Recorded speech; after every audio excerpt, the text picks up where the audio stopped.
Hi, నేను మీ గంగాధర్. ఈరోజు నోరూరించే chicken 65ని ఎలా తయారు చేయాలో నేర్చుకుందాం. నేను చెప్పిన పద్ధతిలో చేయడం ద్వారా మీకు కూడా చాలా అద్భుతంగా వస్తుందండి ఈ రెసిపీ. చాలా రుచిగా కూడా ఉంటుంది. కాబట్టి మీరు కూడా మీ ఇంట్లో చేసి పిల్లలకి, పెద్దలకి అందరికి పెట్టండి. ఈ రెసిపీ మీకు ఎలా వచ్చిందో కింద కామెంట్లో చెప్పండి. ఇంకా లేట్ చేయకుండా రెసిపీలోకి వెళ్ళిపోదామా? నేను దీనికోసం బాగా కడిగి ఒక హాఫ్ కిలో చికెన్ తీసుకున్నాను. ఇందులో 1 టేబుల్ స్పూన్ అల్లం వెల్లుల్లి, 1 టేబుల్ స్పూన్ సాల్ట్. మీరైతే సాల్ట్ మీ టేస్ట్కి తగ్గ, మీ క్వాంటిటీకి తగ్గ వేసుకోవచ్చు అండి. 2 టేబుల్ స్పూన్ల కారం, 1 టేబుల్ స్పూన్ ధనియాల పొడి, అలాగే 1 tablespoon chicken masala, 1 tablespoon garam masala. మీ ఇష్టం అండి, గరం మసాలా ఏదైనా వేసుకోవచ్చు. 2 టేబుల్ స్పూన్ల నిమ్మకాయ రసం, అలాగే 1 ఎగ్ వేసుకొని అన్నీ కలిసేలాగా బాగా మిక్స్ చేయండి. ఇలా మిక్స్ చేసిన తర్వాత దీంట్లో 2 స్పూన్ల మైదా పిండి, 2 స్పూన్ల కార్న్ఫ్లోర్ పౌడర్ వేసి బాగా మిక్స్ చేయాలి మళ్ళీ ఒకసారి.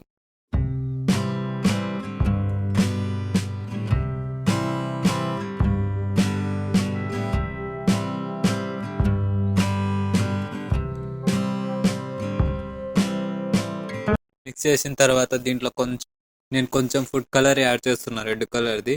మీరు మాత్రం ఆప్షనల్ అండి, మీకు కావాలనుకుంటే వేసుకోవచ్చు, లేదంటే లేదు. వేసి మళ్ళీ ఒకసారి బాగా కలిసేలాగా కలపండి.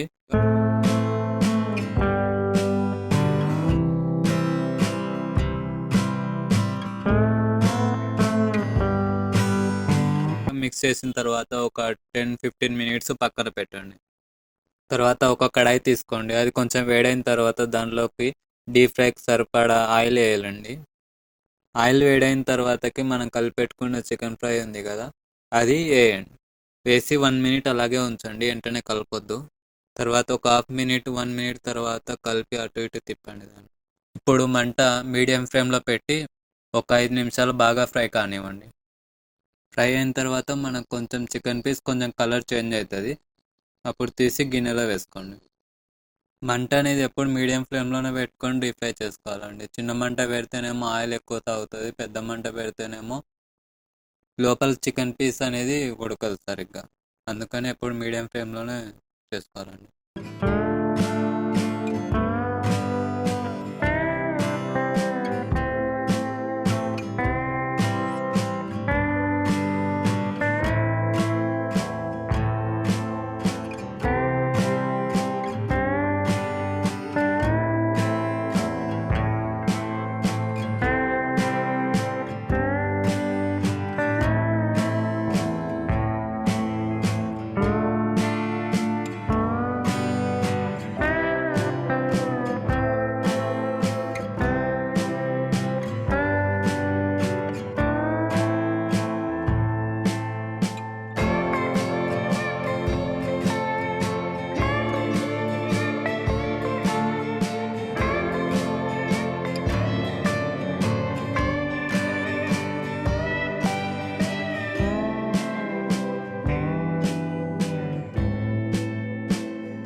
చికెన్ అంతా అయిపోయిన తర్వాతకి స్టవ్ ఆఫ్ చేసేసి ఆ కడాయిలో కొంచెం కరివేపాకు వేసి కొంచెం ఫ్రై చేసుకోండి. కొంచెం దూరం నుండే కరివేపాకు ఆయిల్ వేయండి, ఎందుకంటే ఆయిల్ వేడిగా ఉంది కదా, మళ్ళీ మీద పడుతుంది ఆయిల్. పొయ్యి దగ్గర చూసి జాగ్రత్తగా చేయాలండి ఏ పనైనా, లేదంటే మన చేతులు కాలుతాయి. మనం ఫ్రై చేసుకున్న కరివేపాకు చికెన్ రెండు కలుపుకొని తింటే ఏముంటుందండి, సూపర్. క్రిస్పీగా కరం కరం అని సూపర్ ఉంటుందండి చికెన్ 65. ఒకసారి మీరు కూడా ట్రై చేయండి, ఇంట్లో అందరికీ తినిపించండి. ఎలా ఉందో కింద కామెంట్లో చెప్పండి. Thank you for watching. Video నచ్చితే ఒక లైక్ చేయండి, అలాగే మరిన్ని వీడియోల కోసం మన ఛానల్ని సబ్స్క్రైబ్ చేసుకోండి. Thank you.